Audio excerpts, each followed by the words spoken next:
इस दौर में जब देश कोरोना महामारी से लड़ रहा है और राजनीतिक पार्टियां भी आरोप प्रत्यारोप के भरोसे जनता को छोड़ चुकी हैं। आपने प्रवासी मजदूरों के हालात भी देखे होंगे और साथ ही रेलवे ट्रैक पर मजदूरों की लाशों को भी देखा होगा। आपने केंद्र सरकार के बड़े बड़े नेताओं को किराए का क्रेडिट लेने के नाम पर झगड़ते हुए भी देखा होगा, लेकिन वो सभी वादे झूठे निकले।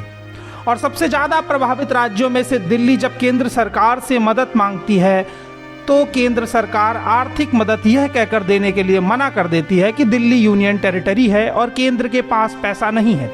समझ भी आता है कि अर्थव्यवस्था सबसे खराब हालात से गुजर रही है, सरकार के पास पैसा नहीं है, ये लाजमी है, और लोगों के पास भी पैसा नहीं है। नौकरियां चली गई हैं, लोग श्रमिक स्पेशल में भूख से भी दम तोड़ रहे हैं।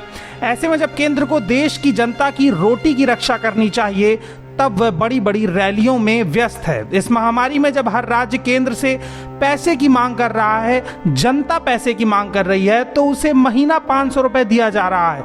मगर अमित शाह बिहार की वर्चुअल रैली में 150 करोड़ का खर्च क्यों कर रहे हैं? इस पर हेमंत सोरेन ने कहा कि सरकार से डिमांड तो बहुत थी, मगर दुर्भाग्य ये रहा कि एक भी वेंटिलेटर नहीं मिला। हम अपने सीमित संसाधनों में ही काम चला रहे हैं। और बीजेपी की रैली में 150 करोड़ का खर्च आया है, जिससे मजदूरों को आसानी से घर पहुंचाया जा सकता था।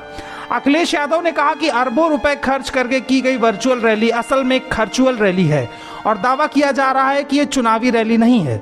असल में बीजेपी झूठ बोलने का विश्व रिकॉर्ड बना रही है।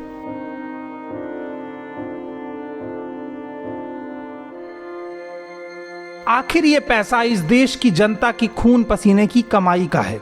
अगर अमित शाह, जिन्होंने कभी मजदूरी नहीं की, वो आज मजदूरों की गाढ़ी कमाई का करोड़ों रुपए इस महामारी के दौरान चुनावी रैली में बहा रहे हैं, तो आपको क्रोनोलॉजी समझनी चाहिए। ब्यूरो रिपोर्ट, बोल तंत्र।